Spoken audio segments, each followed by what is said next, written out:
everyone, it's Lindsay and welcome to the Dose of Bliss show where I have some amazing people sharing with you their doses of bliss.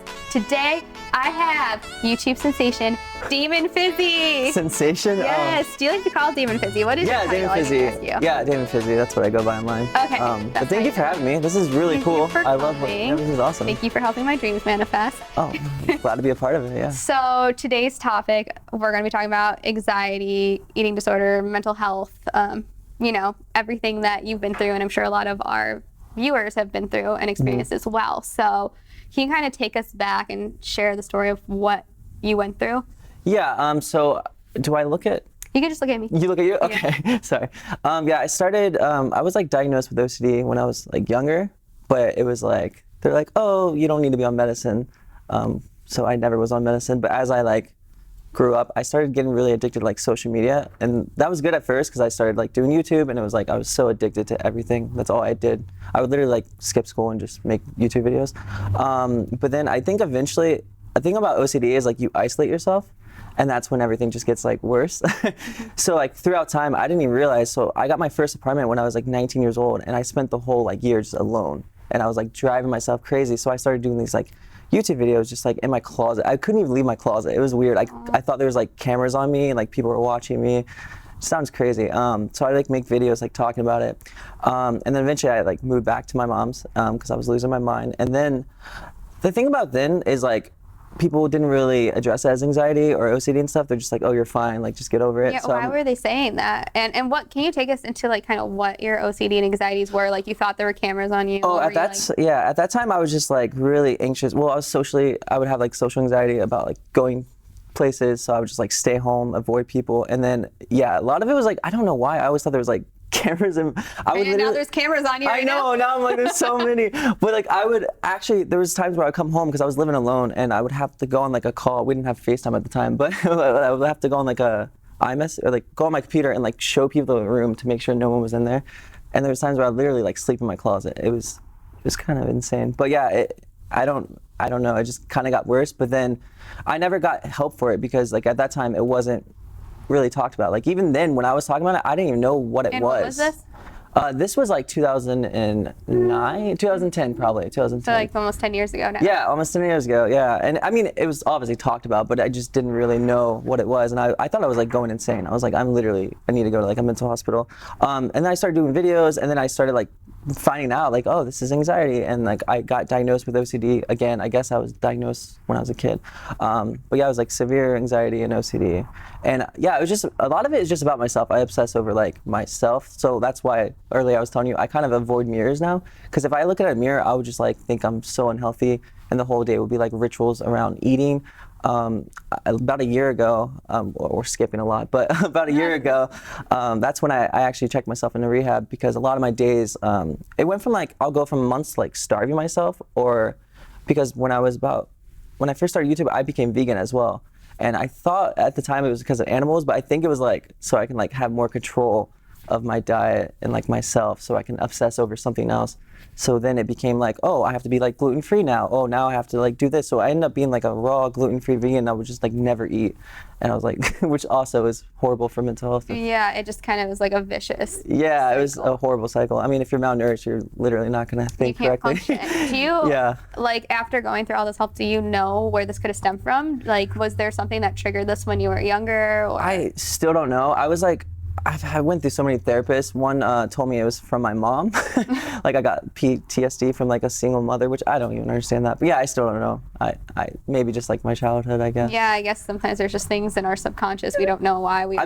Yeah. I mean, my mom definitely has anxiety. Like when I moved back, because I went to rehab, I went back to Florida, and I definitely saw it in my mom. She definitely has like anxiety and stuff. So I blame it on her. I'm just kidding. You're like, I blame you. I blame her. No, I mean, it does sometimes run in the family, or things happen that. Yeah. It could be something, the smallest thing that has to do with nothing. Like when I was little, my parents gave a dog away when I was like 2, and thought I'd forget about it. And ever since then, I like can't give things away. Like I finally am starting to be able to like donate clothes, because after that I realized you don't get things back. And it's something as simple as your parents being like, your dog's biting all the neighbors, we have to give it away. The police are coming to our house. But yeah, things in like my that. mind, you can't. It's like it could be the smallest thing. Yeah, that can like affect you for life. It's weird. Yeah, it's weird how little things can impact you in that way. When you're little, yeah, they can. So, Before we get to what you've learned in rehab and what brought you to take you there, like what was it like being there? So what were you learning? Like you obviously actively wanted to go. Yeah, it took me like years to actually finally go, because it was like so many days just like wasted alone, and then like in my house I was just isolating, and then I eventually was like, I need to leave LA, because at that time I was here for like 5 or 6 years. But what they just help you with like coping mechanisms. A lot of it is like breathing. My rehab experience wasn't what I thought it was going to be. It wasn't very good. It wasn't good? No, it was like, it took months to even get in, and then a lot of it was like they just put me in a little room and I would just like read papers all day, and it would have like the website like link, and I'm like, I could have just did this at home. Wait, what was the website link? It was just like different articles about like mental health and stuff. So there wasn't even like a person talking to you? No, there was like a behavioral health specialist that you're with for like 15 minutes, and then the rest of the day you're just like by yourself, which is like my worst nightmare. That's when I like started having rituals and obsessions and stuff. So it didn't help for me, but like there are better places than that, obviously. Yeah. So what made you decide to go? Because you were isolated. Was there anybody who knew what was going on? Or, I mean, what drove you to the point? Some people don't get help on their own. Yeah, no one really knew, because I was just like blowing everyone off. I was kind of like alone. I think it took me just like, because I wasn't really doing anything. I wasn't working. I wasn't making videos. I was just like, okay, this is not working for me. I need to like do something different. And then finally, my mom finally like took it serious, because before she was like, oh, just snap out of it, you know, just get over it. But I think she started seeing firsthand like how it was really affecting me. So she was like, just come back. And then she helped me get into the program. So yeah, I think I started kind of getting into my eating disorder, because if OCD is very linked with eating disorders, I think 46% of people with eating disorders have like an anxiety disorder, and most of the time it's OCD, because when you're obsessing over something, it's easy to obsess over like eating. So I got to this point where I was like binge eating like my whole day. I was like, oh, I have to eat like 10,000 calories, otherwise my body's gonna like go into, I don't know, it's crazy. Otherwise I'm gonna die, or like I'm in like recover mode, I don't know. Yeah, so it would go back and forth. Like you'd go to the point like, oh, if I eat stuff, it's bad for me. Yeah. But then you're like, but if I don't eat stuff, it's bad for me. Then I would get in a zone where I'm like trying to fix myself. So I thought I was like fixing myself, but realistically all I was doing was like destroying myself more, because I was like eating so much and I felt sick. So I was like, so the program I went to was for OCD and eating disorders. So do you feel it was kind of harder to reach out for help for an eating disorder, because you don't typically hear about it with guys? Yeah, I was the only guy in the program. It was all girls. Yeah, it was very different. And also when I would go to doctors and talk about it with psychiatrists, they wouldn't really take it seriously, because I am a guy. They just be like, oh, you're fine. So yeah, it was definitely hard to like acknowledge that I had. How did you overcome that? How did you deal with that when people are saying, oh, you're fine? I mean, and a lot of people, because on my channel I talk about this, they hear that. Sometimes I'll get that comment on my video, because I will have videos about, oh, why you should smile, these are tools, and they'll be like, everyone just says you're fine. So how do you deal with that? I think it took me like years of not being fine to realize I'm not fine and I need to do something about it. And like obviously it's a mental and chemical imbalance. Sorry, I'm a little nervous even doing this. I really appreciate though, because when I always say when you let your own light shine, you encourage others to do the same. So by you talking this, maybe someone watching who's in their room and can't leave and being like, he's here, he's in front of these cameras, that one's scared. Yeah, and this is something I wouldn't have done like a year ago. Like I was even talking about this earlier, I was tweeting about it. Really? Typically, I would always like make excuses. I'd be like, oh, I can't go, but like just the fact that I'm here is like improvement too. Yeah, so. I mean, you were so positive, 'cause I'm the one who was late today and I was having anxiety. You're like, oh, it's a beautiful day. Like you reframed a situation where you can be like, oh, she's not here yet. What do I do with, oh, it's a sunny day. Like, it's and I was thinking that's very positive. Yeah. So where are you at then now? Okay, so now I'm just kind of like refining myself, because I think when you get into like severe depression and you're just like alone, you kind of like lose touch of yourself. It's kind of like your life stops, but everyone's like moving around you. And like the worst thing you do is like compare yourself. So I would spend like days just being on social media, like comparing myself to other people and be like, okay, all these people are growing, increasing, like moving on with their lives. And I'm just like, my life stopped. But I think when you do that, it just kind of prolongs it and just destroys your life more. So now I'm just kind of like separating myself a little bit away from social media and just kind of focus on myself. And I stopped being vegan in rehab because it was just unhealthy. Not saying veganism is unhealthy, just the way I was doing it. So I'm like rebuilding a love for like food and just for myself. That's what I've been working on. That's this last really like good. year. Yeah. And how are you doing that, and how can you recommend that to other people trying to get help? Because it's not, easy. It's something you have to deal with forever. I think a lot of it is like when I like even today, I was like, I don't want to go. I can't. I'm gonna ruin it. Like I don't want to ruin someone's podcast. I get anxiety coming here today Oh, too. do you? Yeah, the whole way I'm like, I'm late. I don't have gas. Oh my god, like my hair, whatever I think of it, man. We're all like that. Yeah, definitely. I was just scared I was gonna ruin it. But I think it's just about forcing yourself. So now when I have like that mindset, I just do it anyways. Because it's never what you think it is. Like you can be like people would invite me. I'm like, who? I would have to know who's there. And if like I didn't know someone, I just wouldn't go. Like now I can't predict a situation, like you never can, so it's not always what I think it's gonna be. So now if I think it's gonna be horrible, I just go and see for myself. Yeah, and it's like, how could you ruin it? The way to ruin today would be if you didn't come. That's yeah, exactly, and that's what I used to do, and now I realize, I'm like, oh, I actually upset a lot of people, and that's another thing about social anxiety, is you kind of like, you come off rude without realizing, because you're so in your head and your intrusive thoughts, and you don't realize, you're like, oh wow, they don't know what's going in my head. Like to them, I'm just like vanishing or that you're not them. Coming, or you're canceling plans, or you're never showing up. They only see that side. Like exactly. It's interesting though, because the other people's perspective of you is probably like, oh, he's probably having so much fun. I know. It's the reverse anxiety that you don't realize that the other person's having. Yeah, and I've had that. I've had people like be really mad at me about that, and I didn't realize at the time. Now I understand it completely. But yeah, so I think it's just about like forcing yourself to do things that you're anxious about, because eventually it's going to be something you actually enjoy. Even like I have my own podcast, and even before that I was scared to do it, because having people listen to me and like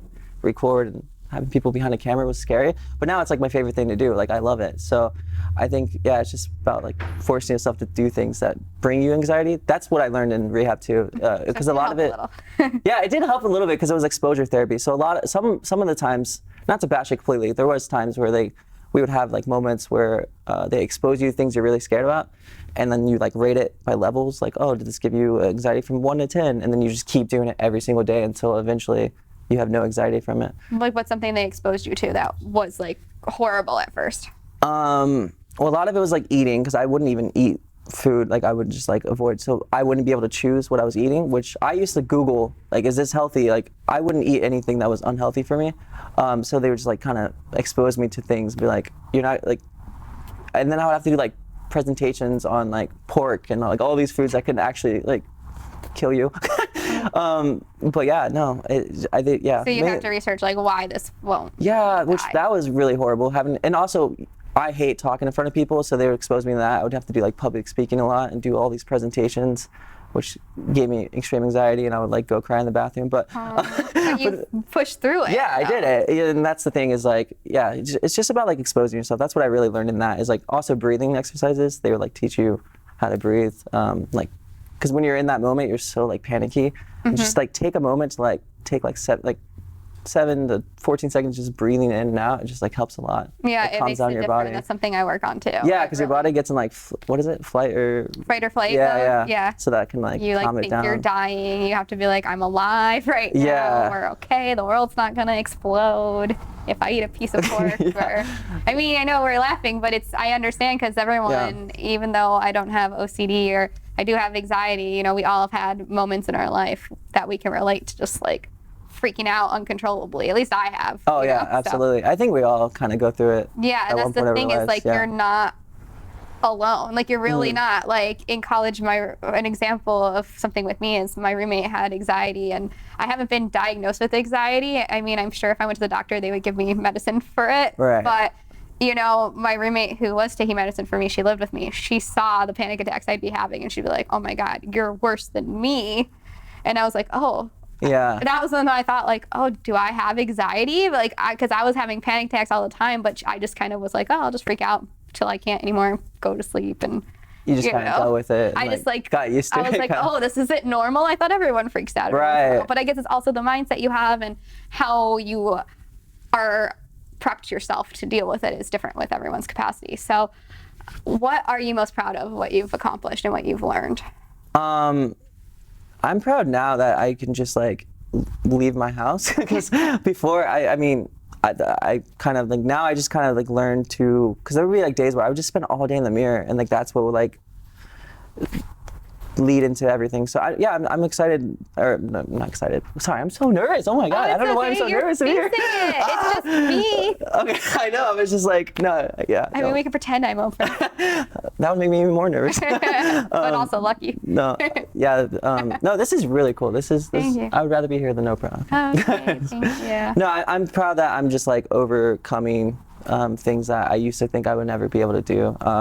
So, and just the fact that I'm not running away from things anymore. Like a lot of times I'd be like, oh, this is going on, I'm gonna run away from it, I'm gonna go travel, I'm gonna go do this, and I was constantly just like running away instead of facing it. So I'm proud that I even like went to rehab in general, because like that takes a lot. I mean, yeah, it really does. A lot of people aren't brave enough to do that. Like you know, I think you need to acknowledge that you're afraid to do things and you have anxiety, but you did one of the scariest things for most people to do, which is get help. And it's very scary to get help, and I hear that a lot, but I think that's like the most important thing is just like going, like just doing it. If like, you don't ask for help, how are you?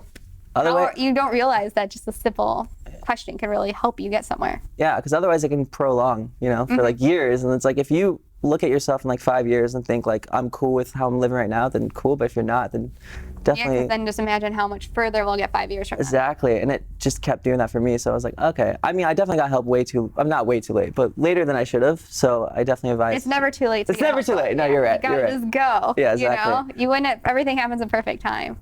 That's a good point. Yeah, I think everything goes. I think that's another thing is like when you are in that mindset, you kind of compare yourself to other people, and I think everyone just goes at life at their own pace. So even like small progress is like big progress, like if that makes sense. Do you have like any regrets or things that you wish you would have done differently, like looking back? With mental health or like my life in general? I guess because of mental health. Yeah. I mean, yeah, I regret just like, I mean, like, my anxiety got so bad that I just stopped doing YouTube in general. So like, I always think like, oh, if I kept going, like I could have been somewhere like way different now. So I definitely have regrets in like letting it affect me to that degree where I couldn't even do things that I enjoy. Like I stopped doing every hobby. Like I used to be in like bands and play drums, and I used to just create videos all the time and do live streams and all these things that I just quit doing just to be with myself, which is insane to look back on. But I mean, that's like regret, but it's definitely like, even so, it's like making me who I am now. I have so much knowledge and experience that otherwise I look at some people, like I'll have conversations with some people and they know nothing about it, which is good. I'm jealous of that, but like I'm kind of glad that I have some sort of experience with this, because now I can help others overcome what they're going through. Yeah. And it's like we said, it's not too late. You can still do all of these things that you want to do. There's always time. You always think your life's over, but it's not. No, like, yeah, I feel that way every day. I think the internet makes us feel a lot older too. Like I feel like I'm 50 years old, but I'm not saying 50 is old. But yeah, people who are 50 create their own business. No, that's the thing is like there's so many entrepreneurs that I like really look up to that didn't start their careers until like they're 46, like 52, like you know what I mean? So it's like, yeah, it's never too late to start something new. I follow Maddie Winkle on Instagram. She's like 90. And oh yeah, like me too. huge, wearing like Fashion Nova. Yeah, exactly. So it's never too late. We only have a few minutes left, but the last thing I want to ask you is, what is the biggest lesson you've learned? Biggest lesson I've learned is, that's a good question. Biggest lesson I've learned. Definitely just don't be afraid to ask for help, because like if I would have just asked for help like way sooner, I think it was just like my mindset was like I can do this on my own, like I can do everything, and just like reaching out for help kind of like changed my life. So it's never like shameful to ask other people to help you, or like, and I always thought it was like, I think I was like kind of raised to do everything myself, like never ask for money, never ask for, which I still don't, but never ask for anything. So like just had that mindset. But sometimes you do. We're all humans. We all like have to look out for each other. So yeah, we all have to help each other out. Yeah, exactly. To receive help as much as it is to give. And it's funny because people would like, I would help people and I wouldn't think anything of it, but I would never ask anyone else for help. And I'd be like, that's the worst thing you could do. But yeah, now I've definitely learned that it's not bad. So. Well, thank you so much for coming and sharing the story. I know it's not easy for you. Yeah, sorry if I was nervous and I didn't do good. No, you did amazing. It really changes a life. You don't know whose life you're touching. You might just touch one person and change their life, and that makes everything worth it. So I really appreciate you being here. Can you let everyone know where they can find you? You can find me on Damon Fizzy on Instagram, Twitter, everything. Just Damon Fizzy. Also, I have a podcast. It's called Standby. If you guys want to check it out. Yeah, check it out. Thank you guys so much for watching. As you know, the show airs every Thursday on my YouTube channel, Lindsay B. Hoffman, on my blog, Dose of Bliss. And if you want to binge watch everything before it comes out, go to EverTalk TV. It's the EverTalk TV app or evertalktv.com, and you can binge watch every episode before it comes out on my channel. Thank you guys so much for watching. I'm going to leave everything below so you can follow us and subscribe. We'll see you guys next time. Bye. Bye.